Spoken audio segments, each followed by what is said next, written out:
போர்க்களத்தின் மீது சூரியன் மறைந்து யுதிஷ்டிரனின் கண்களுக்கு முன்னால் இருந்த படுகொலையின் மீது ஒரு பொன்னான பிரகாசத்தை வீசிக்கொண்டிருந்தது. யவரசரின் இதயம் துக்கத்தில் மூழ்கியது. அவர் தனது தாத்தா பீஷ்மரை கண்டார். காயமடைந்தார் மற்றும் தலையில் அடித்து நொறுக்கப்பட்டார். அவரது சொந்த குற்றத்தின் எடை ஒரு உடல் சக்தியைப் போல அவர் மீது விழுந்தது. இதனால் மூச்சு விடுவது கடினமாக இருந்தது பாட்டி என்று தனது குரலில் கிசுகிசுத்தபடி யுதிஷ்டிரன், அமைதியின் தன்மை பற்றிய உங்கள் சொற்பொழிவுகள் அனைத்தையும் நான் கேள்விப்பட்டிருக்கிறேன். ஆனால் நான் அமைதியாக இல்லை என்று நான் அஞ்சுகிறேன். அம்புகளால் மூடப்பட்டிருக்கும் உங்கள் உடலை பார்த்து புண்களால் கொதிக்கிறேன். நான் துக்கத்தில் மூழ்கிவிட்டேன். இதைவிட வேதனையான விஷயம், எந்த மனிதர்களில் மிகவும் வீரமானவரே நீங்கள் என் காரணமாக இந்த அவல நிலைக்கு கொண்டு வரப்ப வேண்டும். பீஷ்மரின் கண்கள் திறந்தன. அவர் யுதிஷ்டிரனை ஆழமான புரிதலுடன் பார்த்தார். என் மகனே, அவரது குரல் பலவீனமானது, ஆனால் ஞானம் நிறைந்தது. நீ என் துன்பத்திற்கு காரணம் அல்ல. நீ விதியின் ஒரு கருவி வாழ்க்கையின் விளையாட்டில் வெறும் சிப்பாய் ஒருவரின் செயலற்ற தன்மையின் வெளிப்பாடு நுண்ணியதாகவும் புலங்களுக்கு கண்ணுக்கு தெரியாததாகவும் இருக்கிறது. பீஷ்மர் ஒரு கதையை சொல்லத் தொடங்கினார். இது பல தலைமுறைகளாக கடந்து வந்த ஒன்று. இது கௌதமியின் கதை. ஒரு பாம்பு கடித்ததால் தனது மகனை இழந்த ஒரு வயதான பெண்மணி கோபமடைந்த அக்னகா என்ற பறவை பாம்பை இழுத்து அதன் தலைவிதியை தேர்வு செய்ய கோரி அவரிடம் வந்த கௌதமியின் வார்த்தைகள் யுதிஷ்டிரனின் துயரமடைந்த ஆன்மாவுக்கு தைலம் போல இருந்தன. இந்த பாம்பை கொல்லாதே என்று அவள் சொன்னாள். இது விதியின் ஓர் கருவி, மிருத்யு தானே அனுப்பிய ஒரு கருவி. இதில் ஏதேனும் பாவம் இருந்தால் அது அவருக்கே உரியது. பாம்புக்கு அந்த பாம்பை கொல்வதன் மூலம் தான் பெரிய தகுதியை பெற முடியும் என்று நம்பிய அந்த பறவை கோபமடைந்தார். ஆனால் கௌதமியும் உறுதியாக நின்றாள். அவளுடைய பொறுமையும் அமைதியும் துன்பத்தை எதிர்கொள்ளும் நம்பிக்கையின் கலங்கை விளக்கமாக இருந்தது. இந்த பாம்பை மன்னித்து இரக்கத்தால் விடுவீங்கள் என்று அவள் சொன்னாள். பீஷ்மர் தனது கதையை முடித்தவுடன் யுதிஷ்டிரர் தனது தோள்களிலிருந்து ஒரு எடை உயர்வை உணர்ந்தார். பீஷ்மரின் துன்பத்திற்கும் போரில் இறந்தவர்களின் தலைவிதிக்கும் தான் பொறுப்பல்ல என்பதை அவர் உணர்ந்தார். பாம்பு எல்லா உயிரினங்களையும் போலவே விதியின் ஒரு கருவியாகும். இதில் மிருத்யு மற்றும் காலத்தின் விருப்பங்களுக்கு உட்பட்டது. இளவரசர் புதிய புரிதலுடன் பீஷ்மரை பார்த்தார். அவரது இதயம் அவர் முன்பு அறியாத அமைதி உணர்வால் நிரம்பியது. பாட்டி, நன்றியுணர்வுடன் அவரது குரல் நிரம்பியது. நான் இப்போது உங்கள் துன்பத்திற்கு காரணம் அல்ல என்பதை நான் காண்கிறேன். வேறொரு உலகில் இந்த பாவத்திலிருந்து நான் சுத்தமாக இருக்கட்டும். என் சொந்த இதயத்தில் நான் அமைதியை காணலாம். பீஷ்மர் பலவீனமாக சிரித்தார். ஒரு கூட்டத்தின் மத்தியில் பாண்டவர்களில் மூத்தவரான யுதிஷ்டிரர் தனது தாத்தா பீஷ்மரிடம் திரும்பி நல்லொழுக்கத்தின் மூலம் மரணத்தை வெல்வது பற்றிய மதிப்புமிக்க பாடங்களை கற்பிக்கும் மற்றொரு கதையை கேட்க விரும்புவதாக கூறினார். ஞானியும் அறிவாளியுமான பீஷ்மர் புன்னகைத்து ஒரு பண்டைய கதையை விவரிக்கத் தொடங்கினார். அதனது வலிமை மற்றும் தைரியத்திற்கு புகழ்பெற்ற மன்னர் இஷ்வாகு, அவருக்கு 100 மகன்கள் இருந்தனர். அவர்களில் 10வது மகனான தஸ்வாவும் இருந்தார். அவர் ஞானத்துடனும் நீதியுடனும் மசுமதியை ஆட்சி செய்தார். அவரது மகன் மதரஸ்வா உண்மை, தொண்டு மற்றும் பக்தி மீதான பக்திக்கு பெயர் பெற்றவர். அவர் வேதங்களையும் ஆயுத அறிவியலையும் படித்து திறமையான போர் வீரரானார். மதரஸ்வாவின் மகன் துயுதிமர் நல்ல அதிர்ஷ்டம், சக்தி மற்றும் வலிமை ஆகியவற்றால் ஆசீர்வதிக்கப்பட்டார். அவர் கருணை மற்றும் தாராள மனப்பான்மையுடன் பூமியை ஆட்சி செய்தார். அவரது மகன் சுவரா ஒரு பக்தியுள்ள மற்றும் பக்தியுள்ள மன்னர். அவர் கடவுள்கள் ஆண்டவரான இந்திரனைப் போல செல்வத்தை கொண்டு இருந்தார். சுவராவின் மகள் சுதஜா ஒரு வெல்ல முடியாத போர் வீரர் மற்றும் உலகின் சிறந்த போராளிகளில் ஒருவர். சுதஜனின் பேரனான துரியோதனன் இந்திரனின் உடலை போன்ற வலிமையான உடலுடன் ஒரு பெரிய மன்னனாக இருந்தான். அவர் தனது ராஜ்யத்தை வீரத்துடனும் கருணையுடனும் ஞானத்துடனும் ஆட்சி செய்தார். அவரது நகரங்கள் செல்வம், இரத்தினங்கள், கால்நடைகள் மற்றும் தானியங்களால் நிரம்பி இருந்தன. மேலும் அவரது மக்கள் வறுமையோ நோய்களோ இல்லாமல் வாழ்ந்தனர். துரியோதனன் தியாகங்களை செய்தார். தன்னடக்கம், புத்திசாலி மற்றும் பிராமணர்களுக்கும் சத்தியத்திற்கும் அர்ப்பணிக்கப்பட்ட மன்னருக்கு சுதர்சனா என்ற அழகான மகள் இருந்தார். அவள் முழு நிலவைப் போலவே அழகாக இருந்தார். நெருப்பின் கடவுளான அத்தி தானே அவளை வணங்கி ஒரு பிராமணனின் வடிவத்தை எடுத்தார். இருப்பினும் துரியோதனன் தனது மகளை ஒரு ஏழை மற்றும் தாழ்ந்த நபருக்கு திருமணம் செய்து வைக்க மறுத்துவிட்டார். அத்தி அதிருப்தி அடைந்து தியாகத்திலிருந்து மறைந்து விட்டார். துக்கமடைந்த மன்னன் அத்தி காணாமல் போவதற்கான காரணத்தை விசாரிக்குமாறு பிராமணர்களிடம் கேட்டான். பிராமணர்கள் தங்கள் பேச்சை கட்டுப்படுத்தி நெருப்பு கடவுளின் பாதுகாப்பை நாடினர். அத்தி அவர்கள் முன் தோன்றினார். இலையுதிர்கால சூரியனைப் போல பிரகாசித்தார். மேலும் அவர் சுதர்சனின் கையை திருமணம் செய்து கொண்டார். மகிழ்ச்சி அடைந்த துரியோதனன் இந்த திருமணத்திற்கு சம்மதம் தெரிவித்தான். கடவுள் என்றென்றும் தனது குடும்பத்துடன் இருக்க வேண்டும் என்று அத்தியிடம் ஒரு வரத்தை கேட்டான். அத்தி அதை ஏற்றுக்கொண்டார். அவர் எப்போதும் மலிஷ்மதி வாஜ்யத்தில் இருப்பார் என்று கூறினார். மன்னர் தனது மகளை அத்தியிடம் கொடுத்தார். மேலும் கடவுள் வேத சடங்குகளின்படி அவளை தனது மணமகளாக ஏற்றுக்கொண்டார். அத்தி மற்றும் சுதர்சனாவுக்கு சுதர்சனார் என்ற மகன் பிறந்தார். அவர் பௌர்ணமியைப் போலவே அழகாகவும் சிறு வயதிலிருந்தே உயர்ந்த பிரமாவை அறிந்தவராகவும் இருந்தார். சுதர்சன மன்னர் ஒகவத்தின் மகளான ஒகாவதியை மணந்தார். அவர்கள் குருஷேத்திரத்தில் வாழ்ந்தனர். சுதர்சனார் பண்டைய காலங்களில் அதனிதார் என்ற பெரிய மன்னர் தனது ராஜ்யத்தை நல்லொழுக்கத்துடனும் ஞானத்துடனும் ஆட்சி செய்தார். அவர் பல தியாகங்களை செய்வதற்காக அறியப்பட்டார். மேலும் சிறந்த நல்லொழுக்கமுள்ள மனிதர்களில் ஒருவராக அனைவராலும் மதிக்கப்பட்டார். அவரது மகன் மன்னர் ஜான் தனது மகத்துவத்திற்காக சமமாக புகழ்பெற்றார். இந்த உன்னத இளவரசரின் மகளான கங்கா பூமியில் வேறு யாரையும் போல அழகாக இருந்தார். கங்கையின் சகோதர சிந்திதிப ஒரு வலிமையான மன்னராக இருந்தார்.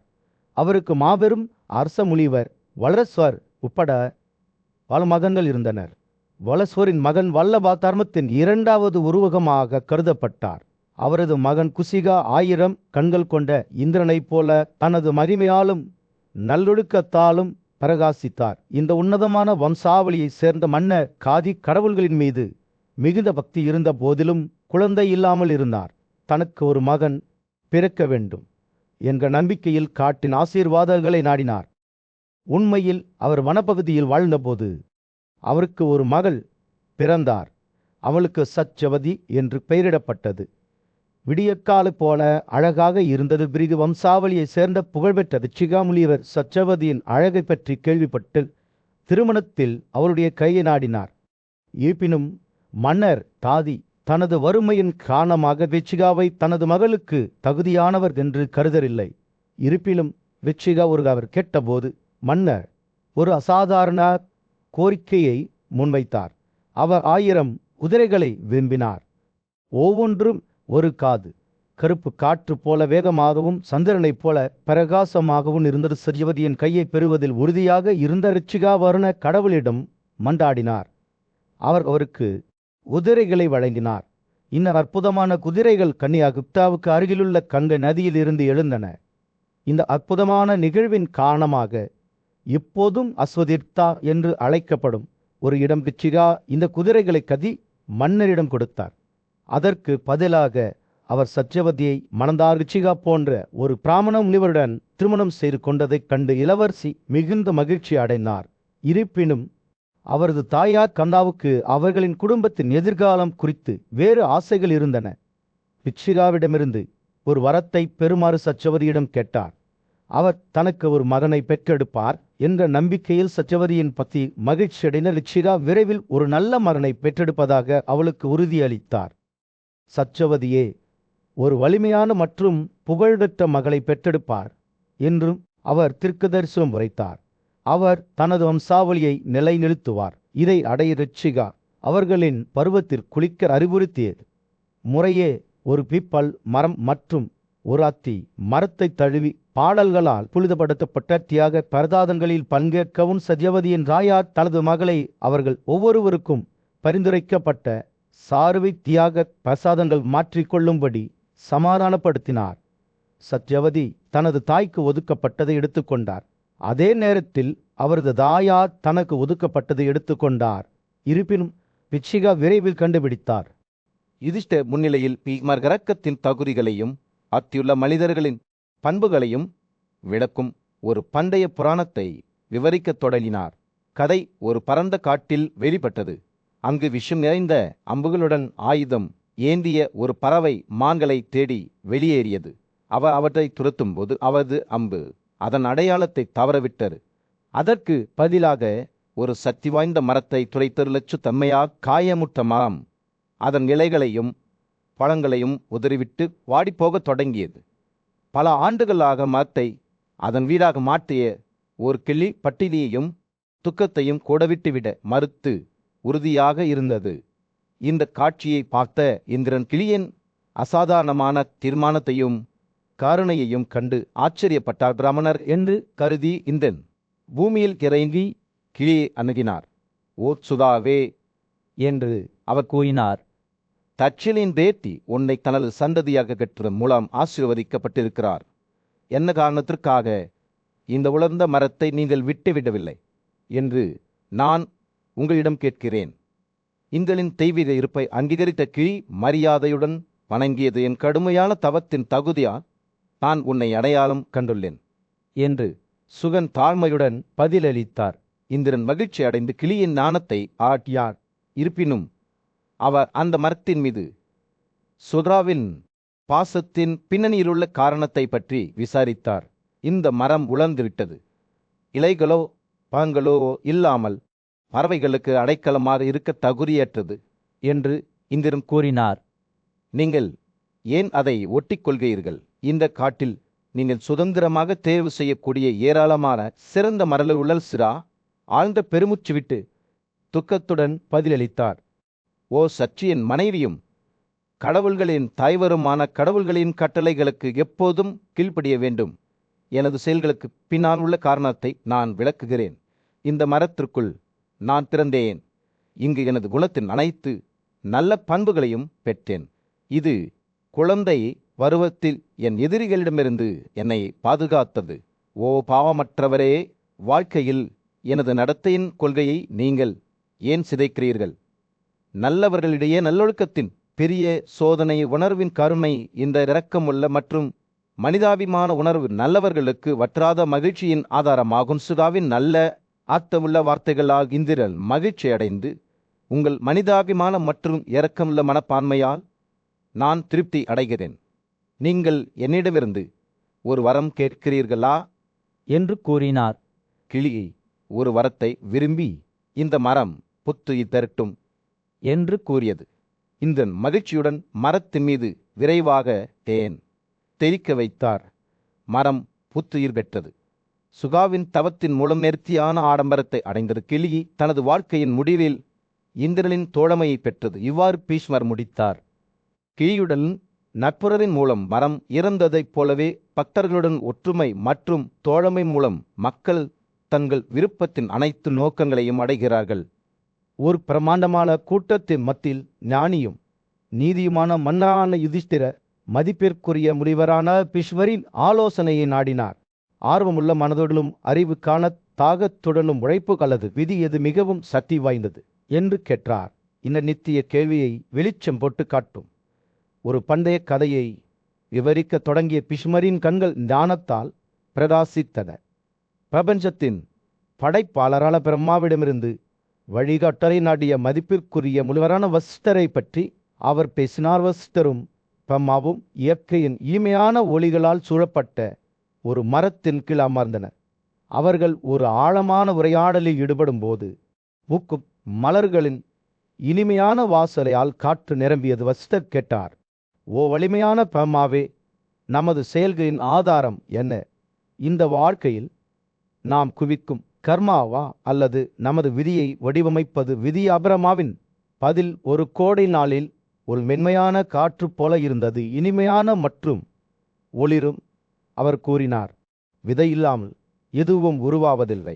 மண் உழப்படலாம், ஆனால் விதைகள் இல்லாமல் அது தரிசாகவே இருக்கும். நல்லதோ கெட்டதோ நமது செயல்களின் பலன்கள் இந்த வாழ்க்கையில் நாம் விதைக்கிற விதைகளிலிருந்து பேர்க்கின்றன. நமது தனிப்பட்ட உழைப்பு வளமான மண் போன்றது. அதே நேரத்தில் விதி நமக்குள் முளைக்கும்.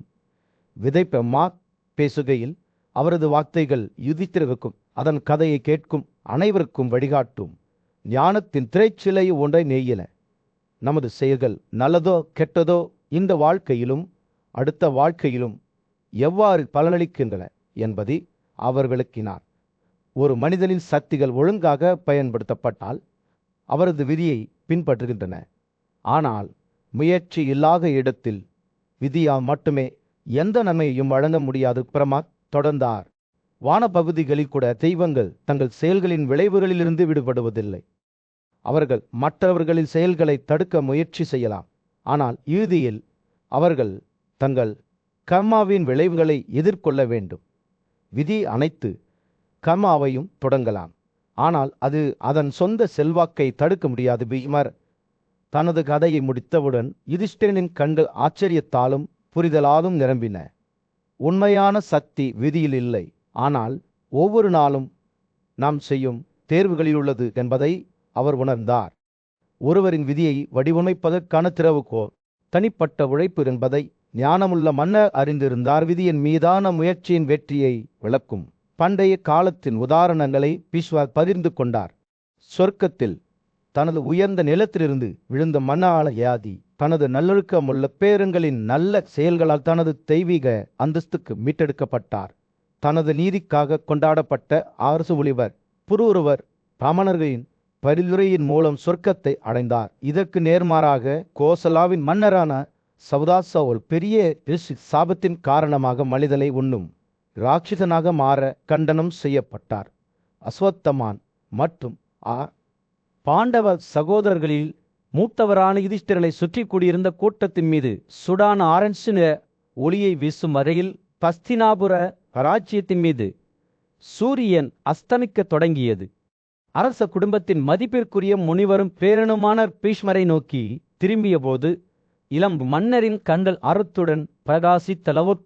பீஷ்மரே என்று தனது குரலில் வெறிந்தத்துடன் பேசிய யுதிஷ்டிரன், நல்ல செயல்களின் பலன்கள் என்ன என்பதை நான் அறிய விரும்புகிறேன். இந்த விஷயத்தை எனக்கு விளக்குங்கள் என்று கூறினார். தாழ்வான இனிமையான தொனியில் பேசத் தொடங்கியே பீஷ்மரின் கண்கள் ஆழமான புரிதலால் மின்னின. யுதிஷ்டிரனே, முனிவர்களின் ரகசியங்களை நான் உங்களுடன் பகிர்ந்து கொள்கிறேன். கவனமாக கேளுங்கள்.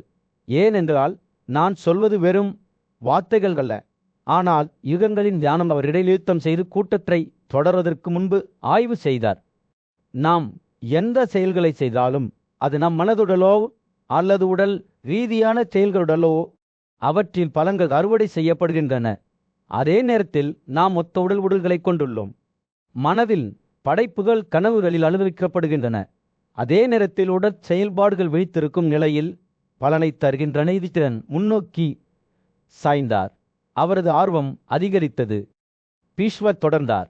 உயிரினங்கள் எந்த நிலையில் நல்ல அல்லது தீய செயல்களை செய்தாலும் அவை அடுத்தடுத்த வாழ்க்கைகளின் ஒத்த நிலைகளில் அதன் பலன்களை அறுவடை செய்கின்றன. சிற்றின்ப உணர்வின் 5 உறுப்புகளின் உதவியுடன் செய்யப்படும் எந்த செயலும் ஒருபோதும் இழக்கப்படுவதில்லை. புலன்களும் அழியாத ஆத்மாவும் சாட்சிகளாக இருக்கின்றன. பீஷ்மரின் வார்த்தைகள் பிரபஞ்சத்தை ஆட்சி செய்த காரண மற்றும் விளைவின் சிக்கலான வலையை வெளிப்படுத்திய ஞானத்தின் திரைச்சிலை ஒன்றை நெய்யில விருந்தினர்களுக்கு சேவை செய்வதில் ஒருவர் தங்கள் கண்ணை அர்ப்பணித்த பஞ்சதட்சின் தியாகத்தை பற்றி அவர் பேசினார். அவர்களை வரவேற்க இதயம், மற்றவர்களை மகிழ்விக்க வார்த்தைகள் மற்றும் அவர்களை வணங்குவதற்கான செயல்கள். நீண்ட பயணத்திலிருந்து சோவாக வரும் ஒரு விருந்தினர். நமது மரியாதைக்குரியவர், கவனிப்புக்கு தகுதியானவர், நல்ல உணவு, தங்குமிடம், ஆறுதல் ஆகியவற்றை வழங்குவதன் மூலம் நாம் மிகுந்த தகுதியை அறுவடை செய்கிறோம். ஆன்மீக வளர்ச்சிக்காக உலக இன்பங்களை துறப்பவர்கள் தங்கள் அடுத்த வாழ்க்கையில் உன்னதமான பலன்களை பெறுகிறார்கள் என்று பீஷ்மர் கூறினார். அவர் பேசுகையில் யுதிஷ்டிரரின் கண்கள் வியப்புடன் விரிந்தன. பீஷ்மரின் போதனைகளில் ஆழத்தை புரிந்து கொள்ள அவரது மனம் மூடிக்கொண்டிருந்தது. முனிவர் தொடர்ந்தார். பலியின் நெருப்பின் அருகே படுத்து கொள்ளும் மன்னர் வீரியத்தையும் வீரத்தையும் பெறுகிறார். அனைத்து சுவையான உணவுகளையும் துறந்தவர் செழிப்பை அடைகிறார். விலங்கு உணவை தவிர்த்தவர் குழந்தைகளையும் கால்நடைகளையும் பெறுகிறார். ஈஸ்வரின் வார்த்தைகள் ஒவ்வொரு செயலுக்கும் விளைவுகள் இருக்கும். ஒவ்வொரு செயலும் சரியான நேரத்தில் பலனை தரும் விதையாக இருக்கும். ஒரு உலகத்தை பற்றிய தெளிவான படங்களை வரைந்தன. நீண்ட ஆயுள், அழகு மற்றும் நோயிலிருந்து விடுதலையை கொண்டு வந்த சுய கட்டுப்பாடு மற்றும் தூய்மை ஆகியவற்றின் பயிற்சியான மச்சாயாவின் வெகுமதிகளை பற்றி அவர் பேசினார். ஈஸ்வர் பிரபஞ்சத்தில் அரசியல்களை வெளிப்படுத்திய போது கூட்டம் மிகுந்த கவனத்துடன் கேட்டது. அவை ஆச்சரியத்தாலும் மகிழ்ச்சியாலும் நிரம்பின. முனிவரின் ஞானத்தால் அவர்களின் மனங்கள் விரிவடைந்தன.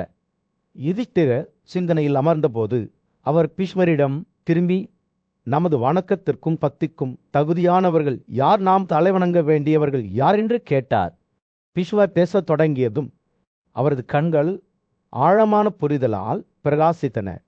என் இளவரசே, மிக உயர்ந்த செல்வத்தை அடைந்தவருக்கு மல்லான்மாவை பற்றிய அறிவு, வேதங்களை விடாமுயற்சியுடன் படிப்பதில் வேறுமுன்றிய தவம் இவர்கள் தான் எனக்கு மிகவும் பிடித்தவர்கள் என்று அவர் கூறினார். பிராமணர்களின் நற்பண்புகளை உள்ளடக்கியவர்களை அவர் விவரித்தபோது பீஷ்மரின் வார்த்தைகள் ஒரு மென்மையான நீரோட்டம் பாய்ந்தன. அவர்கள் அறிவின் பல்வேறு கிளைகளில் நன்கு பயிற்றுவிக்கப்பட்டவர்கள், சுய கட்டுப்பாடு கொண்டவர்கள், மென்மையானவர்கள் மற்றும் வேதங்களுடன் உரையாடுபவர்கள் என்று அவர் கூறினார். அவர்களின் வார்த்தைகள் ஸ்வான்களின் விமானங்களைப் போன்றவை அல்லவை, இணக்கமானவை, சிறந்தவை மற்றும் நன்கு உச்சரிக்கப்படுகின்றன. கூட்டங்கள் அல்லது நீதிமன்றங்களில் பிராமணர்கள் உச்சரித்த புத்திசாலித்தனமான வார்த்தைகளை கேட்டு அனைவராலும் மதிக்கப்பட்டவர்களை பற்றி பேசும்போது பீஷ்மரின் இதயம் பாசத்தால் பெருகியது. யுதிஷ்டிரர் கவனமாற கேட்டபோது பீஷ்மர் பிராமணர்கள் மீது தனது தனிப்பட்ட பக்தியை பகிர்ந்து கொண்டார். நான் ஒரு தாழ்மையான பிராமணனாக இருந்திருந்தால், அவர் பணிவுடன் கூறினார், நான் என்னை சிறந்தவனாக கருதியிருப்பேன். ஆனால் ஒரு நல்ல பிராமண குடும்பத்தில் பிறந்தவனாகவும் தவம் மற்றும் கற்றலில் அர்ப்பணிப்புள்ளவனாகவும் இருந்தேன். அவர்களை விட எனக்கு அன்பானவர் யாரும் இல்லை. பீஷ்மரின் வார்த்தைகள் பிராமணர்கள் மீது மரியாதையுடன் இருந்தன. அவர் தனது சொந்த மகனான யுதிஷ்டிரரை விட உயர்ந்தவர் என்று கருதினார். பீஷ்மர் தொடர்ந்தார், ஒரு பெண்ணின் கடமை தனது தெய்வம் மற்றும் இறுதி இலக்காக இருக்கும் தனது கணவரிடம் உள்ளது. ஒரு மனைவி தனது கணவரை பார்ப்பது போலவே சத்திரியர்களும் பிராமணர்களை மதிக்க வேண்டும். ஏனெனில் அவர்களில் பிராமணர்கள் உயர்ந்தவர்கள். பிராமணர்கள் மதங்களைப் போல பாதுகாக்கப்பட வேண்டும் என்றும் சைர்கள் அல்லது போதகர்களைப் போல வணங்கப்பட வேண்டும் என்றும் உருவத்தியாக நெருப்பை அணுகுவதைப் போலவே மரியாதையுடன் நடத்தப்பட வேண்டும் என்றும் அவர் வலியுறுத்தினார். பீஷ்மரின் சொற்பொழிவு முடிவுக்கு வந்தபோது அவர் ஒரு இறுதி பாடத்தை கற்றுக் கொடுத்தார். ஒருவர் எப்போதும் 2 விஷயங்களை பற்றி பயப்பட வேண்டும், ஆட்கள் மற்றும் தவம் என்று அவர் கூறினார். இரண்டும் விரைவான விளைவுகளை கொண்டுள்ளன. ஆனால் தவத்தின் மேன்மை கோபத்தை வெல்லும் திறனில் உள்ளது. ஏனெனில் தவத்தால் தேசிக்கப்பட்ட பிராமணர்கள் மிக சக்தி வாய்ந்த எதிரியை கூட கொல்ல முடியும். பீஷ்மர் வேதங்களை பாதுகாக்க யுதிஷ்டிரனையும் தனது மந்தையை பாதுகாக்கும் பிராமணர்களையும் வலியுறுத்துவதன் மூலம் முடித்தார். அதை தொடர்ந்து வந்த மௌனத்தில் யுதிஷ்டிரரின் கண்கள் புரிதலுடன் பிரகாசித்தன. பீஷ்மரிடமிருந்து ஆழமான ஒன்றை கற்றுக்கொண்டதாக அவர் அறிந்திருந்தார். மிக உயர்ந்த நல்லொழுக்கங்களை உள்ளடக்கியவர்களை கல்விப்பதற்கும் பாதுகாப்பதற்கும் புனிதமான கடமையை பற்றிய ஒரு பாடம். பிராமணர்கள் தனது தாத்தா பீஷ்மர் முன்னிலையில் மூத்த பாண்டவ இளவரசரான யுதிஷ்டிரர் தனது மனதை பெரிதும் பாதித்த ஒரு விஷயத்தில் வழிகாட்டுதல்களை நாடினார். பாட்டி என்று அவர் கூறினார், பிராமணர்களுக்கு பரிசுகளை வழங்குவதாக உறுதியளிக்கும் ஆண்களை நான் அடிக்கடி பார்த்திருக்கிறேன். ஆனால் அவ்வாறு செய்ய தவறிவிடுகிறேன். அவர்களுக்கு என்ன ஆகிறது? வணக்கத்திற்குரியவரே, இதில் என கடமை பேசத் தொடங்கிய பீஷ்மரின் கண்கள் நாணத்தால் மின்னில. வாக்குறுதிகளை மீறி கொடுக்க தவறியவர்கள் பரிசு எவ்வளவு சிறியதாகவோ அல்லது பிரியதாகவோ இருந்தாலும் மற்றவர்களை விட மோசமான விதியை அனுபவிக்கிறார்கள். அவர் நிறுத்தினார். அவரது குரல் ஒரு மந்தமான தொனியை எடுத்தது. அவர்களின் நம்பிக்கைகள் சந்ததியை தேடும் ஒரு திருநங்கையைப் போல வாடி அலனக்கவை. அவர்களின் நல்ல செயல்கள், வணக்கங்கள், பரிசுகள் மற்றும் தாம் அனைத்தும் ஒன்றுமில்லாதவை. யுதிஷ்டிரனின் ஆர்வம் தூண்டப்பட்டது. மேலும் அவர் முன்னே சாய்ந்து மேலும் அறிய ஆர்வமாக இருந்தார். பீஷ்மர் தொடர்ந்தார், அத்தகைய நவரை இருள காதுகளுடன் 1000 குதிரைகளை வழங்குவதன் மூலம் மட்டுமே தூய்மைப்படுத்த முடியும் என்று வேத அறிஞர்கள் ஒப்புக்கொள்கிறார்கள். பின்னர் அவர் ஒரு நரி மற்றும் குரங்கு பற்றிய பண்டைய கதையை பகிர்ந்து கொண்டார். கடந்த வாழ்க்கையில் மனிதர்களாக வாழ்ந்த 2 நண்பர்கள், அந்த நரி ஒரு பிராமணருக்கு ஒரு பரிசை வழங்குவதாக உறுதியளித்தது. ஆனால் அவ்வாறு செய்ய தவறியதால் இப்போது ஒரு தகன மேடையில் அழுகிய விலங்குகளின் சடலங்களை சாப்பிட வேண்டிய கட்டாயம் ஏற்பட்டது என்று கதை சென்றது. குரங்கு ஒரு மனிதனாக வாழ்ந்தவர். அவர்களில் கடந்த கால நட்பை நினைவு கொண்டு அவரது தலைவிதியை பற்றி கேட்டது. நீங்கள் என்ன பயங்கரமான பாவம் செய்தீர்கள் என்று குரங்கு கேட்டது. இது போன்ற வெறுக்கத்தக்க கட்டணத்தை நீங்கள் உண்ண வேண்டும். அதற்கு நரி பதிலளித்தது, நான் கொடுப்பேன் என்று வாக்குறுதி அளித்தேன், ஆனால் கொடுக்கவில்லை. அந்த பாவத்திற்காகவே நான் இந்த மோசமான வாழ்வை விழுந்துவிட்டேன். குரங்கு பின்னர் தனது கடந்த வாழ்க்கையில் பிராமணர்களுக்கு சொந்தமான பழங்களை திருடியதை பற்றிய தனது சொந்த கதையை பகிர்ந்து கொண்டது. இதன் விளைவாக அவரது தற்போதைய வடிவம் குரங்காக மாறியது. பிஸ்மார்க் கதையை முடித்து இவ்வாறு வாக்குறுதிகளை கடைப்பிடிப்பதன் முக்கியத்துவத்தையும் பிராமணர்களுக்கு பரிசுகளை வழங்குவதன் முக்கியத்துவத்தையும் நாம் காண்கிறோம். ஒரு உயர்ந்த பிராமணர் ஒருபோதும் ஏமாற்றப்படவோ புறக்கணிக்கவோ கூடாது.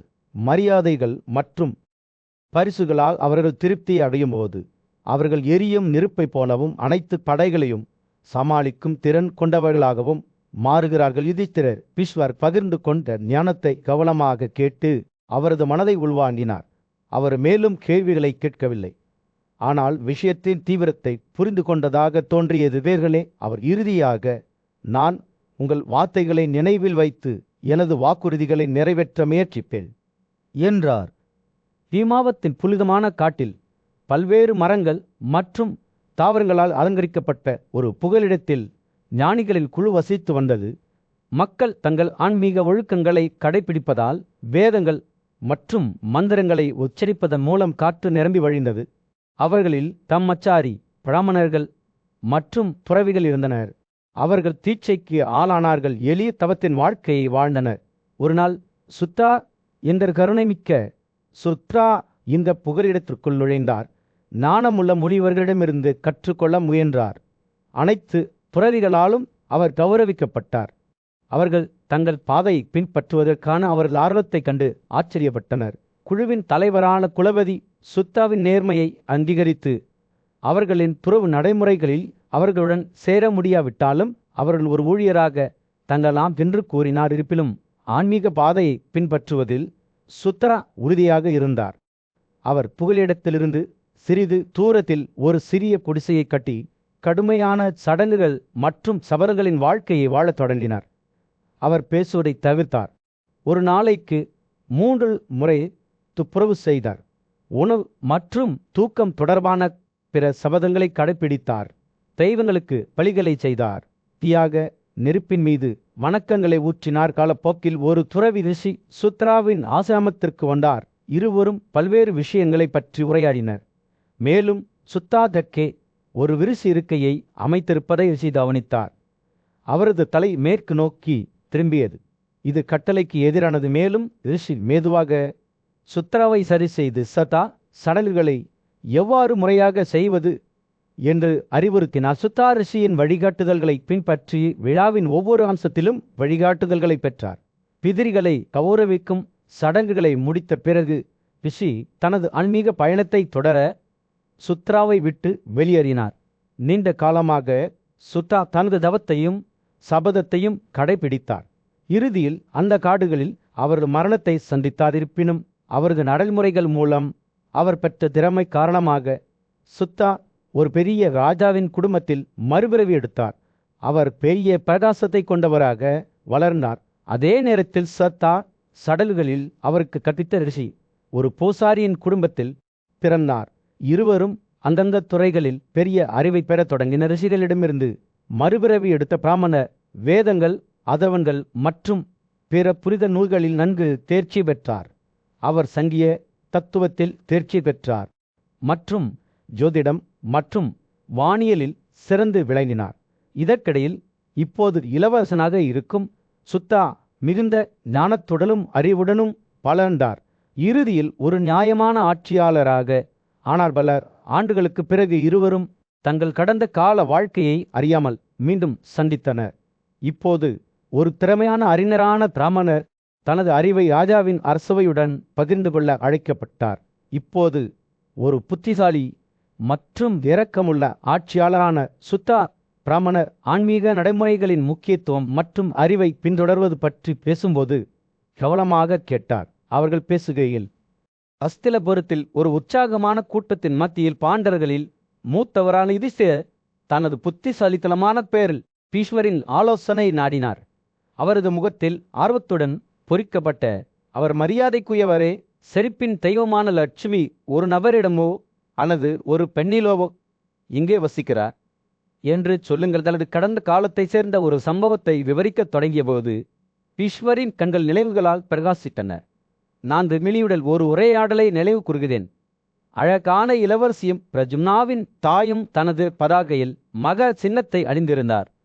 தெய்வீக இளவரசரான கிருஷ்ணரின் அருகில் அமர்ந்திருந்தபோது லட்சுமியிடம், நீங்கள் விரும்பும் மற்றும் ஆசீர்வதிக்கும் மனிதர்கள் யார்? நீங்கள் யாருக்கு கருணை காட்ட மாட்டீர்கள் என்று கேட்டார். சந்திரனை போல பிரகாசமான முகத்துடன் லட்சுமி விழியின் கேள்வியை பார்த்து கருணையுடன் புன்னகைத்தாள். நான் சொற்பொழிவாளராகவும் சுறுசுறுப்பாகவும் தங்கள் கடமைகளில் கவனம் செலுத்துபவராகவும் வாழ்கிறேன் என்று அவர் பதிலளித்தாள். கோபம் இல்லாதவர், நன்றியுள்ளவர், தள்ளடக்கம் கொண்டவர், எல்லா உயிரினங்களிடமும் இரக்கம் கொண்டவர், கவனக்குறைவாகவோ நம்பிக்கையற்றவர் அல்லது காமம் கொண்டவர் அல்லது கடுமையான வார்த்தைகளை பயன்படுத்துபவர், திருடுபவர் அல்லது தங்கள் பெரியவர்களிடம் தீங்கிழைப்பவர் ஆகியோருடன் நான் வாழவில்லை. லட்சுமியின் வார்த்தைகளை கேட்டது வினியின் கண்கள் வீழ்ந்தன. வெங்கள் பற்றி என்ன என்று கேட்டாள். அவர்களில் யாரை உங்கள் செல்லத்தால் ஆசீர்வதிக்கிறீர்கள்? லட்சுமியின் புன்னகை பெருகியது. சத்தியத்திற்கும் நேர்மைக்கும் அர்ப்பணிப்புள்ள தெய்வங்களை வணங்கும், தங்கள் வீட்டு வேலைகளை கவனமாக செய்யும் பெண்களில் நான் வசிக்கிறேன். உண்மையும் அழகும் அனைத்து நல்லொழுக்கங்களும் கொண்ட ஆசீர்வதிக்கப்பட்ட பெண்களிலும் நான் வாழ்கிறேன். ஆனால் அசுத்தமான, தூய்மையற்ற அல்லது சண்டைகள் விரும்பும் பெண்களை நான் தவிர்க்கிறேன். லட்சுமி பேசுகையில் பீஷ்மரின் கண்கள் தூரத்தை நோக்கி பார்த்தன. எண்ணற்ற முறை அவர் பல்வேறு வடிவங்களில் தனது இருப்பை கண்டதை நினைவு கூர்ந்தது. நீங்கள் கன்னிகைகள், ஆபரணங்கள், நல்ல உடைகள், தியாகங்கள், மழை மின்னும் மேகங்கள், முழு மலையற்ற தாமரை மற்றும் எதிர்கால வானத்தை முற்றுகையிடும் நட்சத்திரங்கள் ஆகியவற்றில் வசிப்பதை நான் கண்டிருக்கிறேன் என்று அவர் கூறினார். நீங்கள் யானைகள், மாட்டு பேனாக்கள், நல்ல இயற்கைகள், முழு மலையேற்றத்தால் அலங்கரிக்கப்பட்ட ஏரிகள் மற்றும் அவற்றில் பொக்கில் இனிமையாக பேசுகிற ஆறுகளில் வாழ்கிறீர்கள். பீஷ்மரின் வார்த்தைகளை கேட்கும்போது யுதிஷ்டிரரின் கண்கள் புரிதலால் பிரகாசித்தன. லட்சுமியின் இருப்பு உடல் வடிவங்களுக்கு மட்டுப்படுத்தப்படவில்லை, ஆனால் அவரது குணங்களை உள்ளடக்கியவர்களின் இதயங்களில் காணலாம் என்பதை அவர் உணர்ந்த. இறுதியாக பீஷ்மர் தனது கதையை இவ்வாறு முடித்தார். லட்சுமி தாராயணனில் வசிக்கிறார். தெய்வீகமானவர். அவரிடம் நீதி, பிராமணர்களுக்கு பக்தி மற்றும் சம்மதம் எப்போதும் உள்ளன. மேலும் அவர்தான் சிறந்தவர். மன்னர் யுதிஷ்டிரனின் அரசவையில் எந்த பாலினம் ஒரு இணைப்பின் செயலால் அதிக மகிழ்ச்சியை பெறுகிறது என்ற கேள்வி எழுந்தது. இந்த விஷயத்தை விளக்குவதற்கு ஒரு பண்டைய கதையை பகிர்ந்து கொண்ட பீஷ்மரின் ஆலோசனை மன்னர் நாடினார். பண்டைய நாட்களில் தனது ஞானம் மற்றும் நல்லொழுக்கத்திற்கு புகழ்பெற்ற பங்கஸ்வனா என்ற நீதியான மன்னர் வாழ்ந்தார். அவர் குழந்தை இல்லாதவர் சந்ததியை பெறுவதற்காக அவர் விஸ்தோத பலியை நிகழ்த்தினார். இது மனிதர்களால் மதிக்கப்படுகிறது, ஆனால் தெய்வங்களின் தலைவரான இந்திரனால் விரும்பப்படவில்லை. இந்திரனின் மறுப்பு இருந்த போதிலும் பலியானது பங்கஸ்வானாவுக்கு 100 மகன்களை கொண்டு வந்தார். ஒரு நாள் ஒரு வேட்டையாடும் பயணத்தில் இருந்தபோது பங்கசுவனா இந்திரனால் திகைத்து அடர்ந்த காட்டில் வழியை இழந்தார். தாகம் மற்றும் பசியால் அவதிப்பட்டு அவர் ஒரு அழகான ஏரியில் தடுமாறி சுத்திகரிப்புக்காக அதன் நீரில் மூழ்கினார். அவர் ஆச்சரியப்படுவதற்கு அவர் தன்னை ஒரு பெண்ணாக மாற்றிக் கொண்டார். அவமானம் மற்றும் குழப்பத்தால் பேமிரமடைந்த பங்கஸ்வனா தனது வடிவத்தில் ஏற்பட்ட மாற்றத்தை புரிந்து கொள்ள சிரமப்பட்டார்.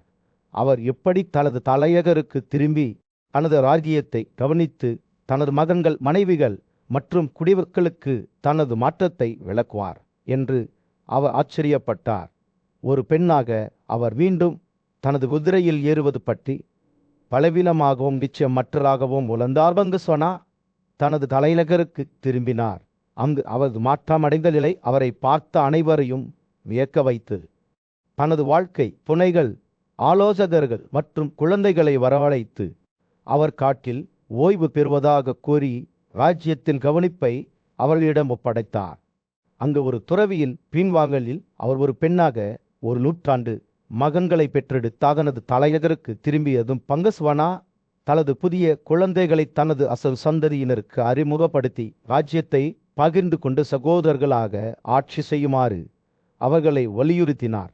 இந்த நல்லிணக்கத்தை கவனித்த வானங்களில் தலைவரான இந்திரன் ராஜாவை ஒரு பெண்ணாக மாற்றியதன் விளைவுகளை பற்றி சிந்திக்கத் தொடங்கினார்.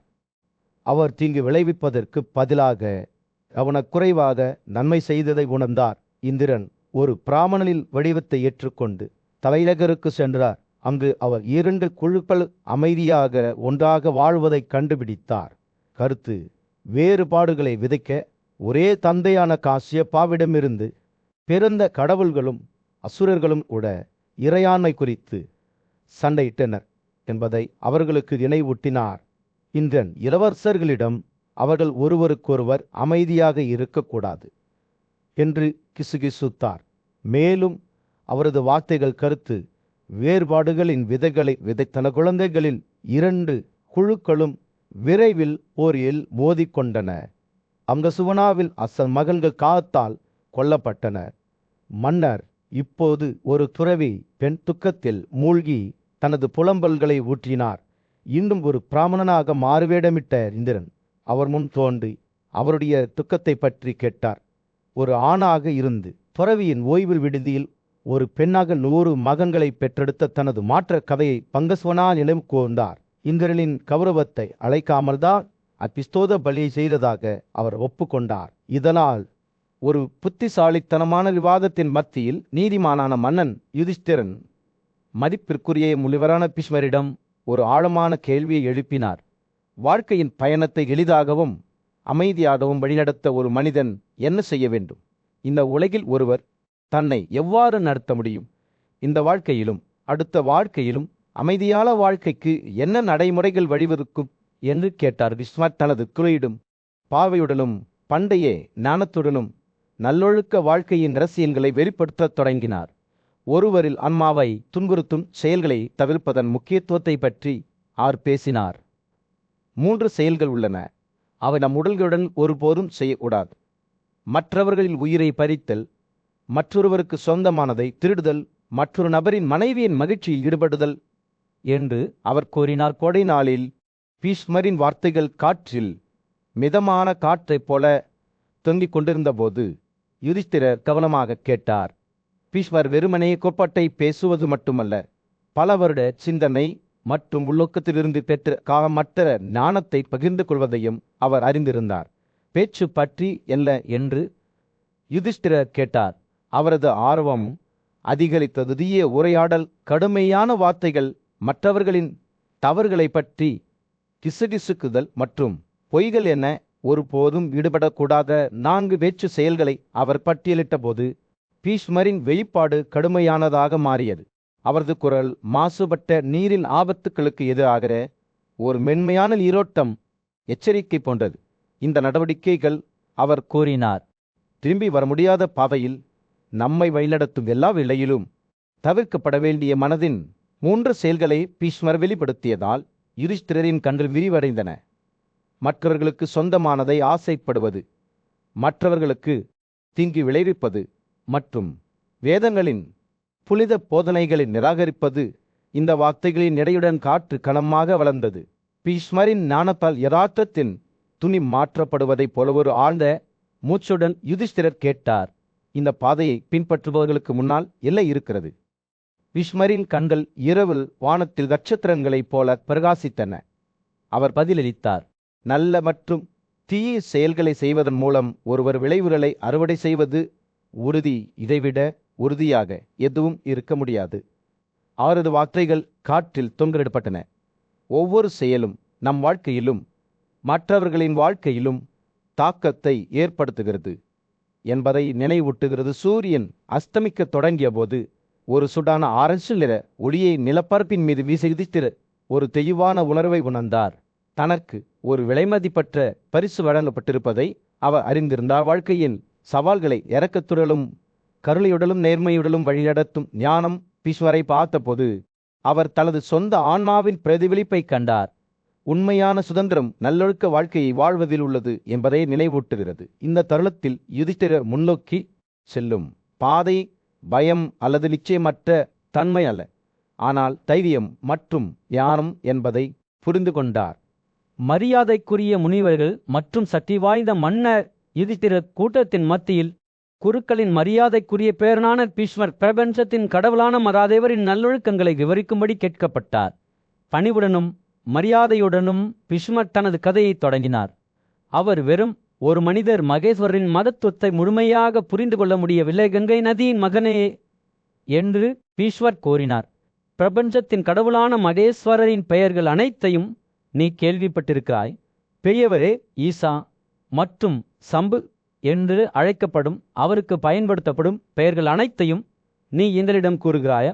பிரபஞ்சத்தை தனது வடிவத்திற்கு கொண்டவர், அனைத்து தெய்வங்களுக்கும் புகழ்பெற்ற போதகர் மற்றும் அசுரர்கள், அதாவது ஸ்வயம் சுய உருவாக்கம் என்று அழைக்கப்படுபவர், அவருக்கு பொருந்தும் பெயர்கள் அனைத்தையும் எங்களுக்கு சொல்கிறாயா?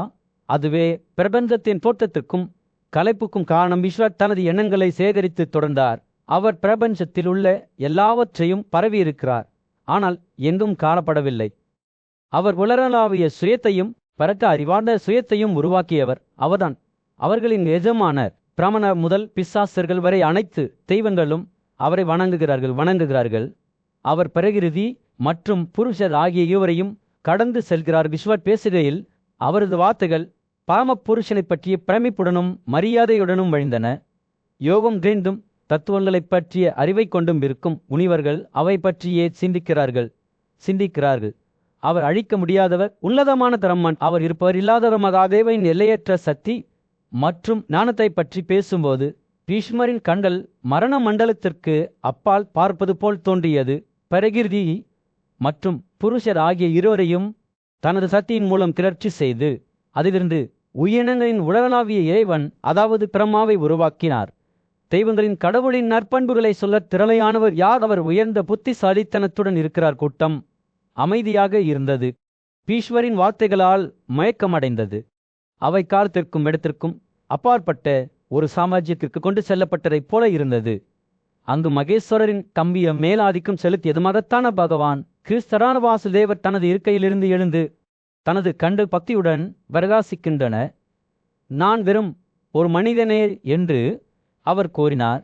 இன்னும் நான் மகாதேவனின் மகிமையை பார்க்க ஆசீர்வதிக்கப்பட்டேன். வடாரியின் பின்வாங்கலிகளது தவத்தில் நான் அவரை என் கண்களால் பார்த்தேன். பீஷ்மர் சம்மதத்துடன் தலையசைத்தார். மகனே, நாராயணனை பட்டு மற்றும் கழுதையை சுமந்து செல்லும் மகாதேவனால் மட்டுமே மகாதேவனை புரிந்து கொள்ள முடியும். அவர் எந்த பாதிப்பும் இல்லாமல் இருக்கிறார். தெய்வீக ஆசீர்வாதங்களின் கம்பியமான உலகில் கருணையுள்ள பகவான் கிறிஸ்தர் மாபெரும் தெய்வத்தின் எல்லையற்ற ஆற்றல் மற்றும் ஒளியின் முன் நின்றார். அவரது இதயம் மகிழ்ச்சியால் நிரம்பி வழிந்தது. மரியாதையுடன் அவர் இந்த வார்த்தைகளை பேசினார். சர்வ வல்லமையுள்ளவரிடமிருந்து மிக உயர்ந்த வரங்களை நாடினார். நல்லொழுக்கத்தில் உறுதி, போரில் எதிரிகளை கொள்வது, மிக உயர்ந்த புகழ், மிகப்பெரிய வலிமை, யோகா, மீதான பக்தி, உங்கள் அருகாமை மற்றும் நூற்றுக்கணக்கான குழந்தைகளுக்கு நூற்றுக்கணக்கான வாங்கள் இவை நான் உங்களிடம் கோருகிறேன். கிருஷ்ணர் பேசுகையில் அவரது குரல் வானவெளியில் எதிரொலித்தது. மேலும் மாபெரும் தெய்வமான சங்கர ஒப்புதலுடன் வார்த்தைகளை மீண்டும் கூறினார். சர்வாவின் மனைவி என்றும் அழைக்கப்படும் பிரபஞ்சத்தின் தாய் மதிரக்கம் நிறைந்த ஆன்மாவுடன் கிறிஸ்தாரை பார்த்தார். அவன் இல்லாதாலே கோடை நாளில் ஏசான காற்று வீசுவது போல் அவள் குரல் ஒலித்தது. வல்லமை மிக்க மகாதேவர் உனக்கு சம்மா என்ற மகனை தந்துள்ளார். நீயே தேர்ந்தெடுத்த 8 வரங்களை என்னிடமிருந்து எடுத்துக்கொள், அவற்றை நான் உனக்கு தருவேன். கிறிஸ்தர் தாழ்மையுடன் தனது தலையை வணங்கினார். தெய்வீக ஆசீர்வாதங்களுக்காக அவரது இதயம் மகிழ்ச்சியால் நிரம்பியது. அவர் உமாவிடம் இந்த வார்த்தைகளை சொன்னார். பிராமணர்களுக்கு எதிராக நான் உங்களிடம் வேண்டுகிறேன். என் தந்தையின் கருணை 100 மகன்கள், மிக உயர்ந்த இன்பங்கள் என் குடும்பத்தின் மீது, அன்று என் தாயின் கருணை, அமைதி மற்றும் அமைதியை அடைவது ஒவ்வொரு செயலிலும் புத்திசாலித்தனமுமாவின் பதில் ஆசீர்வாதங்களின் மென்மையான மழை போல இருந்தது. நீ ஒரு தெய்வத்திற்கு சமமான வலிமையையும் சக்தியையும் கொண்டிருக்கிறாய். பொய்யானதை நான் ஒருபோதும் சொல்ல மாட்டேன். உனக்கு 16,000 மனைவிகள் இருப்பார்கள். அவர்கள் மீது உனக்கும் உள்ள அன்பு வரம் பற்றதாக இருக்கும் உன் உறவினர்கள் அனைவரிடமிருந்தும் நீ மிக உயர்ந்த பாசத்தை பெறுவாய். உன் உடலும் மிகவும் அழகாக இருக்கும். 7,000 விருந்தினர்கள் தினமும் உன் அரண்மனையில் உளவளிக்கிறார்கள். பேசுகையில் பகவான் கீர்சை ஒரு தெய்வீக ஒளி சூழ்ந்தது. அவை ஏராளமான ஆசீர்வாதங்களால் நிரப்பியது. மகத்தான தெய்வம் மற்றும் தெய்வமான சங்கராவும் உமாவும் கிறிஸ்தருக்கு தங்கள் வரங்களை வழங்கினர். தங்கள் கணங்களுடன் வான மண்டலத்திற்குள் மறைந்து விட்டனர். ஆச்சரியம் மற்றும் பிரமிப்பில் ஆதையை விட்டு சென்றனர். வீமனின் மூத்த சகோதரரான வாசுதேவர் மிகுந்த ஆற்றல் கொண்ட பிராமணரான உபமன்யுவின் முன் நின்று அவரது தெய்வீக ஆசீர்வாதங்களின் கதையை நினைவு கூர்ந்தார். எனக்கு வரங்களை வழங்கிவிட்டு வாசுதேவர் கூறினார். தெய்வமும் அங்கேயே மறைந்து விட்டனர். பின்னர் அவர்களின் கணங்களுடன் மறைந்து விட்டன. உபமன்யு மரியாதையுடன் கேட்டார். அவரது இதயம் மாபெரும் தெய்வமான சர்வாவின் மீது பக்தியாக நிரம்பியது. அவர் இந்த வார்த்தைகளை பேசினார். சர்வாவை போன்ற தெய்வம் இல்லை. சர்வாவை போன்ற அடைக்கலமோ இல்லை. இவ்வளவு உயர்ந்த வரங்களை வழங்கக்கூடியவர் யாரும் இல்லை. போரில் அவருக்கு சமமானவர் யாரும் இல்லை. உபமன்யு பேசி முடித்ததும் ஒரு உணர்வு கிருத யுகத்தின் பண்டைய நாட்களில் தண்டி என்ற மதிப்பிற்குரிய ரிஷி வாழ்ந்தார். அவர் மாபெரும் கடவுளான சிவன் மீது அசைக்க முடியாத பக்திக்காக கொண்டாடப்பட்டார். 10,000 ஆண்டுகளாக தண்டி தனது இதயத்தையும் மனதையும் தூய்மைப்படுத்த யோக சக்தியை பயன்படுத்தி தெய்வீக இருப்பை தியானம் செய்தார். அவரது அர்ப்பணிப்பு மிகவும் தீவிரமானது. அது இறுதியாக பரம ஆத்மாவின் கவனத்தை ஈர்த்தது. ஒரு நாள் தண்டி சிந்தனையில் அமர்ந்திருந்த போது அவர் திடீரென்று சிவனின் கம்பீரமான வடிவத்தை தனக்கு முன்னால் ஆட்டார். ஆச்சரியமும் பிரமிப்பும் நேர்ந்த தண்டி தொடர்ச்சியான பாடல்களில் கடவுளை புகழ்ந்து அவரது நல்லொழுக்கங்களையும் பண்புகளையும் புகழ்ந்தார். அவர் சிவனை புனிதமானவர், அனைத்து உயிரினங்களுக்கும் அடைக்கலம் ஆசீர்வாதங்களை வழங்குபவர் என்று விவரித்தார்.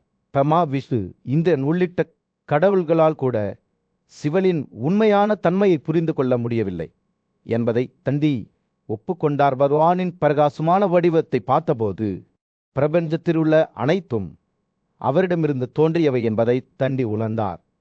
சிவன் தான் அனைத்து படைப்புகளின் தோற்றம் என்றும் அவரது இருப்பதின் ஒவ்வொரு அம்சத்திலும் ஊடுருவி இருப்பதாகவும் அவர் கண்டார். சிவன் மனித புரிதலுக்கு அப்பாற்பட்டவர் என்பதை ரிஷி புரிந்து கொண்டார். இருப்பினும் அதே நேரத்தில் அவரை பக்தி மற்றும் சுய சுத்திகரிப்பு மூலம் அறிய முடியும் கடவுளின் மகத்துவத்தை பார்த்த தண்டியின் இதயம் நன்றியால் நிரம்பி வழிந்தது. சிவபெருமான் சொர்க்கத்துக்கும் விடுதலைக்கும் கதவாக இருப்பதாகவும் அனைத்து உயிரினங்களுக்கும் மூச்சுகளை வழங்குவதாகவும் அவர்களின் இறுதி இலக்கை நோக்கி அவர்களை வழிநடத்தியதாகவும் அவர் பாராட்டினார்.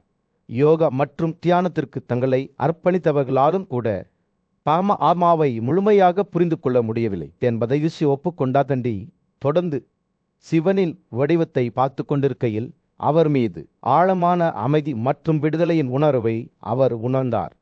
தனது சொந்த பக்தி இறுதியாக தன்னை அறிவொளியின் நுழைவாயிலுக்கு அழைத்து சென்றதை அவர் உணர்ந்தார். அவரது கண்களில் மகிழ்ச்சியின் கண்ணீருடன் தண்டி அனைத்து நீதிமான்களும் விரும்பிய இறுதி இலக்கை அடைந்து விட்டதாக அறிவித்தார். பகவானின் ஞானம் அந்த தருணத்தில் சிவன் ஒரு தொலைதூர தெய்வம் மட்டுமல்ல, இருப்பின் ஒவ்வொரு அம்சத்திலும் ஊடுருவிய ஒரு உருவகம் என்பதை தண்டி புரிந்து கொண்டார். ஒவ்வொரு மூச்சிலும், ஒவ்வொரு எண்ணத்திலும், ஒவ்வொரு செயலிலும் பகவானின் இருப்பு உணரப்படுவதை அவர் கண்டார். சிவனின் பிரகாசமான வடிவத்தை பார்த்தபோது தான் தனது வாழ்நாள் முழுவதும் தேடிக்கொண்டிருந்ததை அனைத்து உயிரினங்களுக்கும் அடைக்கலமாகவும் அனைத்து இருப்புக்கும் ஆதாரமாகவும் இருந்த பரம பகவானை இறுதியார் கண்டுபிடித்து விட்டதாக தண்டி அறிந்தார். அமைதியான நிலப்பரப்பின் மீது சூரியன் உதயமாகி அமைதியான சுற்றுப்புறத்தின் மீது ஒரு சூடான பிரகாசத்தை செலுத்தியது. வாசுதேவ யுதிஷ்டிரருக்கு முன்னால் நின்றார். அவர் பேசத் தொடங்கும்போது அவரது கண்கள் பத்தியால் பிரகாசிக்கின்றனோ. யுதிஷ்டிரனே, மனதை ஒருமுகப்படுத்துங்கள் என்றார். வாசுதேவர் அவரது குரலில் மரியாதை நிறைந்திருந்தது. மகாதேவரின் புனிதமான பெயர்களை மகாதேவர் உவமானியகனுக்கு கற்றுக் கொடுத்துள்ளார். அவை பல தலைமுறைகளாக கடந்து வந்துள்ள உவமானியவே.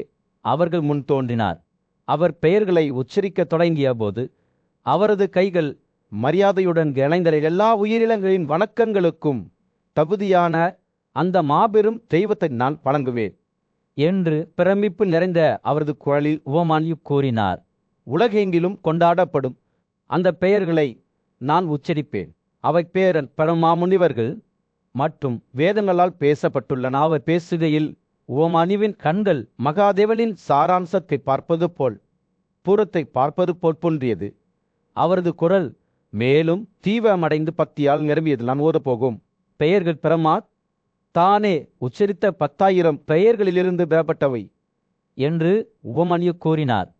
பயிரிலிருந்து நெய் பிரித்தெடுக்கப்படுவதையோ அல்லது ஊக்களிலிருந்து பிரித்தெடுக்கப்படுவதையோ போலவே அவை அந்த பெயர்களின் சாரத்தை பிரதிநிதித்துவப்படுத்துகின்றன. யுதிஷ்டிரர் கவனமாக கேட்டார். அவரது மனம் புனித வார்த்தைகளை ஒரு கடற்பாசி போல உள்வாங்கியது. வாசுதேவர் அவருக்கு அருகில் நின்றார். அவரது கண்கள் பத்தியில் மூடப்பட்ட இந்த பெயர்கள் ஒவ்வொரு பாவத்தையும் தூய்மைப்படுத்தும் திறன் கொண்டவை. உவமானியு தொடர்ந்தார். இவை 4 வேதங்களைப் போலவே அதே தகுதியை கொண்டுள்ளன. அவை ஆன்மீக ஆர்வலர்களால் கவனத்துடன் புரிந்து கொள்ளப்பட்டு நினைவகத்தில் பொறிக்கப்பட வேண்டும். உவமானியு பேசுகையில் ஒரு பக்தி உணர்வு காற்றை நிரப்பியது. அந்த வளிமண்டலம் பக்தியால் அதிர்வது போல் தோன்றியது. விசுவாசம் இல்லாதவனுக்கு, விசுவாசமற்றவனுக்கு, தன் ஆன்மாவை அடிமைப்படுத்தாதவனுக்கு அது ஒருபோதும் தெரிவிக்கப்படக்கூடாது என்று உவமானியு எச்சரித்தார். இந்த வார்த்தைகளின் முக்கியத்துவத்தை புரிந்து கொண்ட யுதிஷ்டிரனின் கண்கள் புரிதலில் விரிவடைந்தன. வாசுதேவர் பக்தியில் இறந்த முகத்துடன் சம்மதத்துடன் பழைய செய்தார் பெயர்களின் இந்த சுருக்கம் உவமானியு இறுதியாக கூறினார். யோகா என்று பார்க்கப்படுகிறது. இது தியானத்தில் மிக உயர்ந்த பொருள். இது தொடர்ந்து ஜபியமாக ஓதப்பட வேண்டும். அந்த மூச்சுடன் உவமானியு மகாதேவரின் 1008 பெயர்களை உச்சரிக்கத் தொடங்கினார். அவரது குரல் பிரபஞ்சத்தில் தாளத்துடன் பொருந்துவதாக தோன்றியது. நீ அசைவற்றவன் என்று உவமானியு கூறினார். நீ உறுதியானவன், நீ ஆணவம் கொண்டவன், நீ பயங்கரமானவன், நீ முதன்மையானவன், நீ வரம் கொடுப்பவன், நீ உயர்ந்தவன். அவர் பேசுகையில் யுதிஷ்டிரரின் கண்கள் வியப்புடன் விரிந்தன. ஞானியான யுதிஷ்டிரர் முன்னிலையில் மகத்தான யோகி கிருஷ்ணர் மரியாதையுடன் பேசினார். மகனே என்று அவர் கூறினார், நான் உனக்காக ஒரு பரிசு வைத்துள்ளேன். மகாதேவனின் 1008 பெயர்களைக் கொண்ட இந்த பாடலை பாடுங்கள். அப்போது சர்வர் உன்னை பற்றி மகிழ்ச்சி அடைவார். கிருஷ்ணரின் கண்கள் பிரகாசித்தன. அவர் தொடர்ந்தார், நீங்கள் பார்க்கிறீர்கள், நான் ஒரு முறை மலைகளில் ஒரு மகனை தேடி கடுமையான தவத்தை செய்தேன். இந்த பாடனையே நான் அப்போது ஓதினேன். அதன் பலனாக எனது ஆசைகள் அனைத்தையும் பெற்றேன். கிருஷ்ணரின் வார்த்தைகளால் அழைக்கப்பட்டதைப் போல சங்கிய தத்துவத்தை மேவிய மதிப்பிற்குரிய ரிஷி கபிலர் முன்னேறினார். நான் பல உயிர்களுக்கு மிகுந்த பக்தியுடன் பாவாவை வணங்கினேன் என்று அவதான்மையுடன் கூறினார். புகழ்பெற்ற தெய்வம் மகிழ்ச்சி அடைந்து மறுபிறப்புக்கு உதவக்கூடிய அறிவை எனக்கு வழங்கியது. கபிலர் பேசும்போது முனிவர்களின் கூட்டம் மரியாதையுடன் தலையசைத்தது. சாதாவின் அன்பான நண்பரும் ஆலமனாவின் மகன் என்று அழைக்கப்படுபவருமான சார்சிஷா தனது கதையை பகிர்ந்து கொள்ள எழுந்து நின்றார். நான் ஒரு முறை கோவன மலையில் 100 ஆண்டுகள் உட்கார்ந்து கடுமையான தவத்தை பயிற்சி செய்தேன் என்று அவர் கூறினார். ஒரு வெகுமதியாக எனக்கு 100 மகன்கள் வழங்கப்பட்டன. அனைவரும் பெண்ணின் தலையீடு இல்லாமல் திறந்தனர். மிகுந்த பிரகாசம், நோயும் துக்கமும் இல்லாதவர்கள். சாருசிஷாவின் வார்த்தைகளை கண்டு கூட்டம் ஆச்சரியப்பட்டது. அடுத்து புகழ்பெற்ற கவிஞர் முனிவரான வால்மீகி பேசினார். எனது முந்தைய வாழ்க்கையில் அவர் கூறினார், ஒரு இயங்கியல் சர்ச்சையின் போது நான் பிராமண கொலை செய்ததாக துறவிகளால் குற்றம் சாட்டப்பட்டேன். ஆனால் நான் பாவமற்ற இசனாவின் பாதுகாப்பை நாடியேன். என் பாவங்கள் அனைத்திலிருந்தும் சுத்திகரிக்கப்பட்டேன். வால்மீகி தொடர்ந்தபோது கூட்டம் மிகுந்த கவலத்துடன் கேட்டது. தமதியின் மகன் ராமர் பின்னர் பேசினார். நானும் என் சகோதரர்களை கொண்டதற்காக பிராமண கொலையின் பாவத்தால் அவதிப்பட்டேன் என்று அவர் கூறினார். ஆனால் நான் மகாதேவனின் பாதுகாப்பை நாடி அவரது புகழை புகழ்ந்தேன். ஒரு வெகுமதியாக பாவை எனக்கு ஒரு போர்கோடாரியையும் பல தெய்வீக ஆயுதங்களையும் வழங்கினார். சபை புரிந்து கொண்டு தலையசைத்ததும் மகாதேவரின் அருளால் பிராமணராக மாறிய, ஒரு காலத்தில் சத்திரியனாக இருந்த விஸ்வாமித்திரர் பின்னர் தனது கதையை பகிர்ந்து கொண்டார். நான் ஒரு பிராமணனாக வேண்டும் என்ற விருப்பத்துடன் பாவாவை வணங்கினேன் என்று அவர் கூறினார். அவருடைய தயவின் மூலம் நான் இந்த உயர்ந்த அந்தஸ்தை பெறுவதில் வெற்றி பெற்றேன். சபை ஒப்புதலுடன் புன்னரைத்தது சதால் சபிக்கப்பட்ட ஞானியான ரிஷி அசிதாதேவலா அடுத்து பேசினார். முந்தைய நாட்களில் அளிக்கப்பட்ட எனது தகுதியையும் புகழையும் மகாதேவர் தயவு செய்து எனக்கு திருப்பிக் கொடுத்தார் என்று அவர் கூறினார். அசிதாதேவலா தொடர்ந்தபோது சபை அனுதாபத்துடன் தலையசைத்தது. சாத்ராவின் அன்பான நண்பரான கிரீட்ச மாதா தனது கதையை பகிர்ந்து கொண்டார். சாத்தாவாக எனக்கு நிச்சயதார்த்தம் நடந்தது.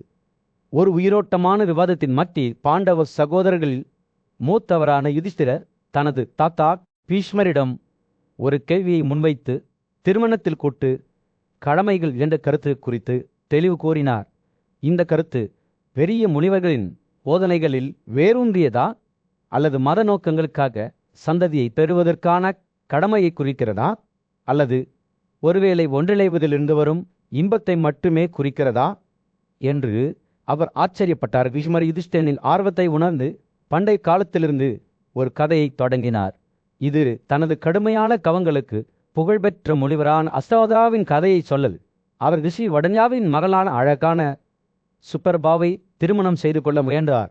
அஸ்தவதாவின் பக்தியை அறிந்த ரிஷி புனிதமான வடக்கே ஒரு பயணத்தை தொடங்குமாறு அறிவுறுத்தினார். அங்கு அவர் அற்புதமான காட்சிகளை காண்பார். இறுதியில் சுப்பர்பாவின் கையை திருமணம் செய்து கொள்ள அனுமதிக்கப்படுவார். வடலியாவிடம் கொடுத்த வாக்குறுதியை நிறைவேற்ற வேண்டும் என்ற உறுதியுடன் அஸ்தவதா புறப்பட்டார். அவர் பொக்கிஷங்களில் ஆண்டவரின் ஆட்சியை கடந்து கம்பீரமான கிமாவ மலைகளை கடந்து சித்தர்கள் மற்றும் சரணர்கள் வசிக்கும் ஒரு பீடபூமிக்கு வந்தார். அங்கு அந்த புனித இடத்தில் வசித்து வந்த மகாதேவரின் கூட்டாளிகளால் நிரம்பி வழிந்த ஒரு சாம்ராஜ்யத்தை அவர் கண்டார். பல்வேறு கருவிகளின் இசையாலும் அதனுடன் நடனமாடியவர்களின் மகிழ்ச்சியான சிரிப்பாலும் காற்று நிரம்பி வழிந்தது. தனது பயணத்தை தொடர்ந்த அஸ்தவதா வானத்தைப் போல ஒரு அழகான காட்டின் நீல நிறத்தை அடைந்தார். அங்கு அவர் சிறுவை போன்ற ஒரு மரியாதைக்குரிய பெண் துறவியை சந்தித்தார். அவர் அவளை மரியாதையுடன் வணங்கினார். மேலும் வடன்யாவின் பிரசன்னத்திற்கு திரும்பியதும் சுபலபாவின் கையை திருமணம் செய்து கொள்ள அனுமதி வழங்கப்பட்டது. விஸ்வாட் கதையை முடிக்கும்போது யுதிஷ்டிரரின் ஆர்வம் ஆழமடைந்தது. திருமணத்தில் கூட்டு கடமைகளில் உண்மையான தன்மை குறித்து தெளிவு கோரி மேலும் விளக்கத்திற்காக அவர் தனது தாத்தாவை வலியுறுத்தினார். பீஷ்மர் தெரிந்தே புன்னகைத்தார். காலத்தின் ஞானம் விரைவில் தனது பேரனுக்கு வெளிப்படும் என்பதை அறிந்திருந்தார். அஸ்தாவக்த மற்றும் சுகரபாவின் கதை பண்டைய கோட்பாட்டுக்குள் மறைந்திருக்கும் ஆழமான உண்மைகளுக்கு ஒரு முன்னோடியாக இருந்தது. யுதிஷ்டிரரின் விசாரணை ஒரு தொடர் நிகழ்வுகளை இயக்கியது. இது இறுதியில் திருமணத்தின் நாமங்களையும் அதனுடன் இணைந்த புனித கடமைகளையும் புரிந்து கொள்ள வழிவகுக்கும். காட்டில் ஒரு அமைதியான மூலையில் ஒரு வயதான பெண்மணி வடல்யா என்ற புத்திசாலி மற்றும் கடுமையான ரிஷி தேவைகளை கவனித்து வந்தார். சூரியன் அஸ்தமிக்கத் தொடங்கியதும் அவரது உடலை தேய்க்க எல்லையையும் அவர் குளிக்கும் போது அணிய ஒரு துணியையும் கொண்டு வந்தார். மென்மையான கைகளால் அவரது உடலின் ஒவ்வொரு பகுதியையும் நறுமணமுள்ள எண்ணெயால் மசாஜ் செய்து நாளின் சோர்வை நீக்கினார். அதை செயல்முறை முடிவுக்கு வந்தபோது வடன்யா தனது இருக்கையிலிருந்து எழுந்து குளியல் பகுதிக்கு சென்றார். வயதான பெண்மணி நெருக்கமாக பின்தொடர்ந்தார். அவரது மென்மையான கைகள் குளிர்கால இரவில் ஒரு சூடான கோடை காற்றுப்போல் தோன்றிய வெதுவெதுப்பான நீரில் அவரை கழுவின. அவரது கைகளின் மென்மையான தொடுதலுக்கும் இனிமையான தண்ணீருக்கும் இடையில் நேரம் அமைதியாக நிற்பது போல் தோன்றியது. குளியல் முடிந்ததும் ஒரு இரவு முழுவதும் கடந்துவிட்டது என்பதை உணர்ந்து வடன்யா தனது இருக்கையிலிருந்து எழுந்தார். அவர் சுற்றிலும் பார்த்தபோது சூரியன் கிழக்கு அடிவானத்திற்கு மேலே உதிப்பதைக் கண்டார். அதன் கதிர்கள் காட்டின் கரையை 1000 சிறிய நகைகளைப் போல ஒளி செய்தன. ஆச்சரியமும் குழப்பமும் அடைந்த வடன்யா, இது உண்மையிலேயே காலைதானா அல்லது அவரது மனதின் தந்திரமா என்று தன்னை தானே கேட்டுக்கொண்டார். பின்னர் அவர் 1000 கதிர்களின் கடவுளை வணங்கினார். அவ்வாறு செய்யும்போது அவர் மீது ஒரு அமைதி கழுவப்பட்ட உணர்வை உணர்ந்தார். அவளர் இருந்த வயதான பெண்மணி தேலைப்போல் சுவை